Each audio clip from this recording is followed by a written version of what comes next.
The worst wedding I ever officiated was the first one.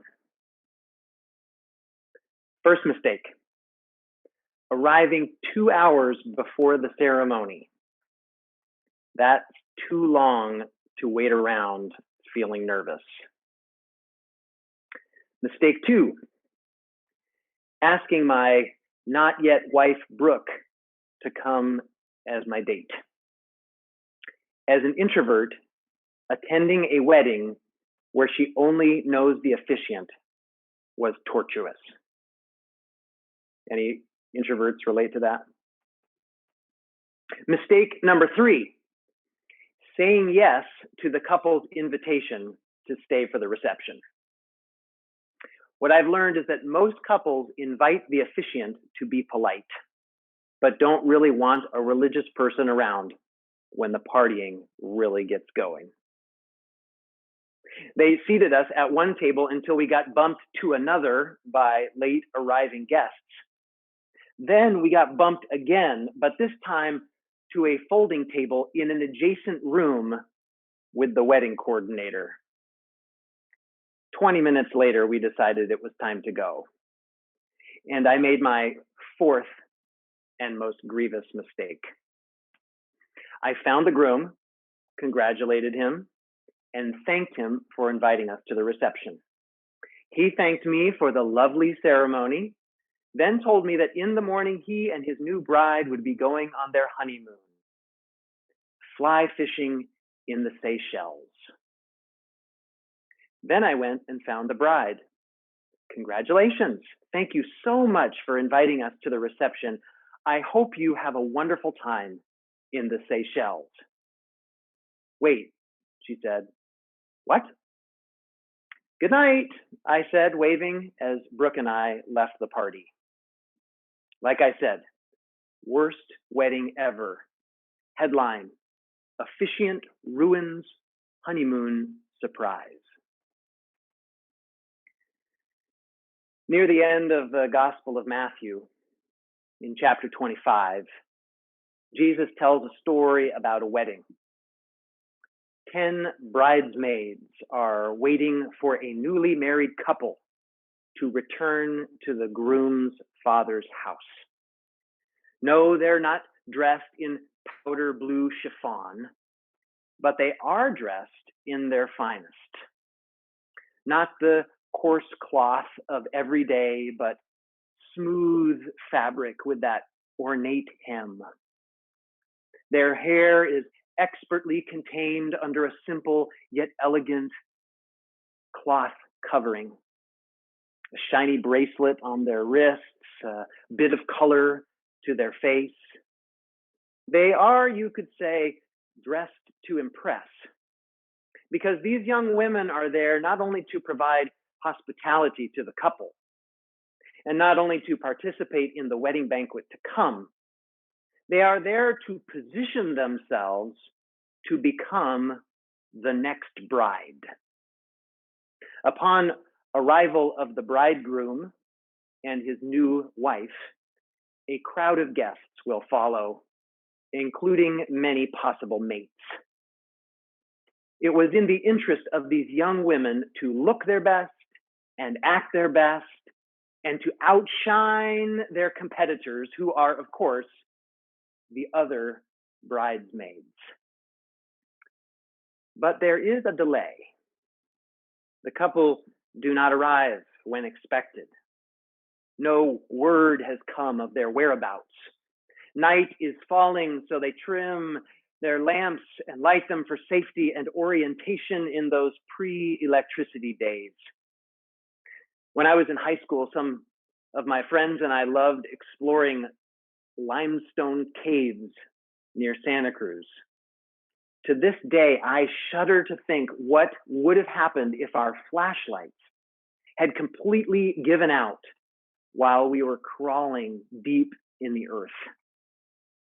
That's what happens to the bridesmaids. The oil in their lamps gives out in the dead of night. But that's okay because they brought extra vials of oil at the critical moment. Well, half of them did anyway. 5 of them had oil to refill their lamps when the short delay turned into a long delay, and now they got word that the bridegroom was drawing near. These 5 Jesus called wise. The other 5 he called foolish. These foolish 5 were prepared for the wedding. They were even prepared for a delay, but they weren't prepared for an extended delay. Give us some of your oil, the foolish ones said to the wise ones. No, then we won't have enough. Go buy your own. The response of the wise ones strikes the listener as both prudent and a bit cold. As my mom used to quote to me, lack of planning on your part does not constitute a crisis on my part. Perhaps the wise ones were teaching the foolish ones to take responsibility for themselves. Actions or lack of actions have consequences. The consequence in this case was that in the exact moments that the foolish bridesmaids were fetching more oil, the bridegroom and his new bride arrived. The doors to the party were opened, the guests streamed inside, and then the outer doors were shut. When the 5 foolish bridesmaids arrived with more oil for their lamps, it was too late. The bridegroom didn't want to open the door for the ones who weren't there to greet him at the moment the banquet began. Delay. Extended delay. Not knowing, worrying, wondering if we would have enough in the tank to survive the long wait. It's been a week in America, hasn't it? The parallels between the parable we've just heard and the week we just had are striking.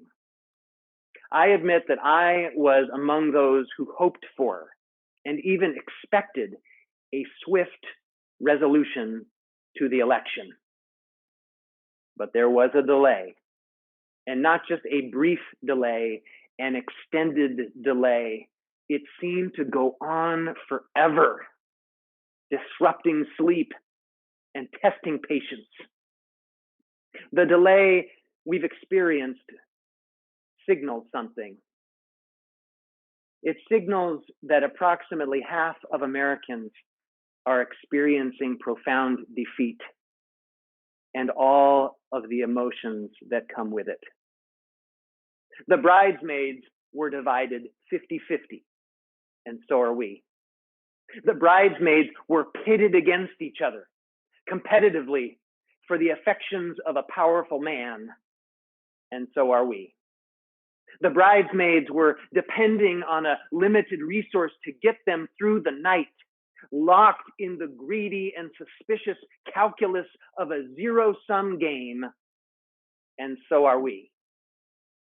The outcome of the parable of the bridesmaids is that half of them were welcomed into the party and half were locked out. Reminds me of our politics. A winners-take-all brawl between red and blue. How did we get here? And does it have to be like this? Consider what could have been accomplished with the $14 billion spent on this election. The reality is that our economy leaves out many more than 50% of the population.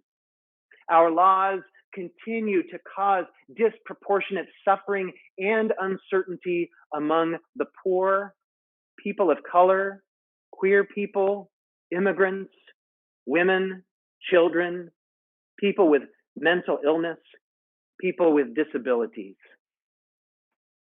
The world of competition described in the parable and brought to the fore in our 2020 election is the world we live in every day. And it is a world where injustice and exclusion appear almost always to have the upper hand. It is a world in which many more than 50% get left out in the cold. And it is into that world that Jesus tells his parable. He is sitting on the Mount of Olives, which overlooks Jerusalem. The dried salt of his tears is still visible on his cheeks. Just a little while ago, he sobbed over the city that commits violence against those who dare to tell the truth about injustice. Tensions are high. The day before, Jesus erupted in righteous anger at all of the exploitation that he saw in the temple. Since that moment, some religious leaders have been questioning his authority and his intentions. Now, as dusk descends, Jesus and his disciples watch the lights come on in the windows of the city below. Jesus realizes what the disciples do not yet realize. The writing is on the wall.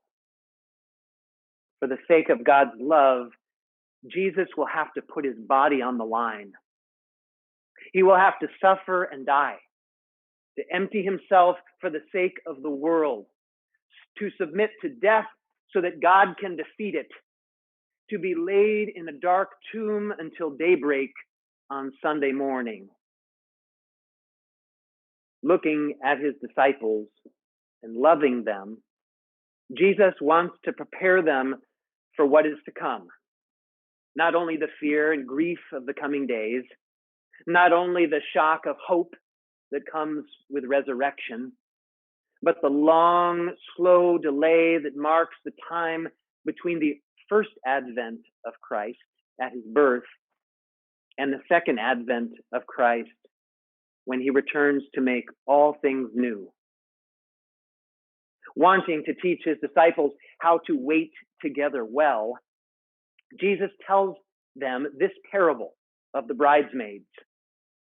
He begins, "The kingdom of heaven will be like this: a party, a banquet, a cause for celebration, an event worth waiting for, a feast of joy worth all of the preparations.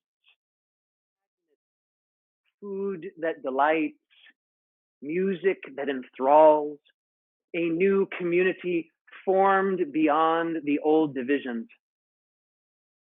People of every type rejoicing in each other's company. The kingdom of heaven will be like this," Jesus says, echoing the words of the prayer he taught. "Thy kingdom come on earth as it is in heaven."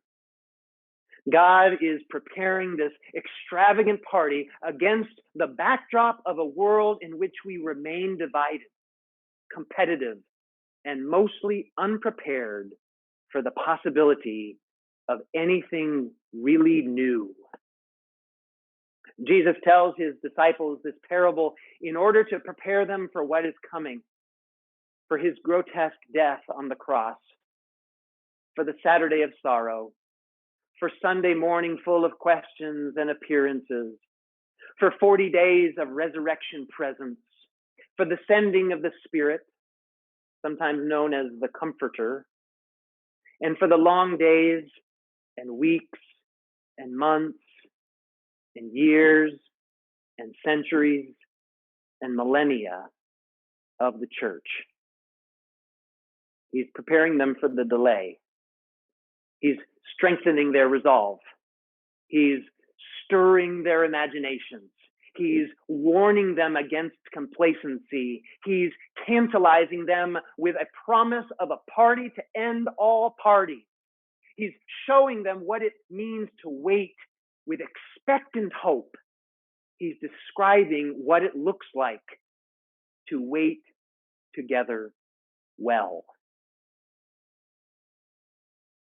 Earlier this week, my daughter Sophia asked what I was preaching about this Sunday. "The parable of the bridesmaids," I said. "Ever heard of it?" "No," she said. So I told her the story.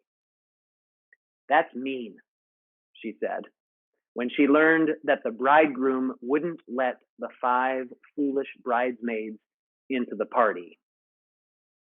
At first, I thought about defending the details of the parable, something along the lines of, well, I guess it means you get what you deserve. And then I caught myself, or maybe the Spirit caught me. Perhaps Sophia was right. After all, Sophia, that name means wisdom, so might be a good idea to trust it. Perhaps Sophia was voicing what Jesus intended for this parable to do, to question the 50-50 split when the kingdom of heaven comes. The kingdom of heaven will be like this, Jesus says. Be prepared for the delay, he says. Learn the art of waiting well, waiting together well, he says. Don't be foolish like the foolish bridesmaids. Bring enough oil to last you through the night. You belong at the party. Don't be greedy like the wise bridesmaids. Bring an extra measure of oil in case someone else needs it. Everyone belongs at the party. And don't be ungracious like the bridegroom. A shut door can always be opened again. Everyone belongs at the party. Delays are hard. Long delays are excruciating. Long delays in expectation of something wonderful like a wedding feast or a change in leadership or justice fulfilled or the kingdom of heaven require generosity, patience, and community. You are the light of the world, Jesus says. Let your light shine. And Jesus provides an abundance of oil for times of waiting. Jesus provides the oil of stories worth retelling for centuries. Jesus provides the oil of friendship and companions who care. Jesus provides oil of strength to question and to protest what is not just. Jesus provides the oil of patience and trust in a God who patiently waits with humanity for the revealing of the children of God. My favorite image from the last week was a video of African American voters in Philadelphia wearing face coverings and standing 6 feet apart. They were waiting in line to vote on election day, but not just waiting in line, dancing, doing the shuffle, cheering and encouraging each other. God's Spirit moved so that these voters would turn a civic duty into an act of praise. The kingdom of heaven broke through just enough to help them make the most out of a very fraught process. In the spirit of the first disciples, God inspired these voters to turn the act of waiting into a joyful act of hope. The church is a community that is waiting together well, not just standing in line, but dancing, doing the shuffle, cheering and encouraging each other. Why do we do this? Because we need to be prepared for the delay, and because everyone belongs at the party. Amen.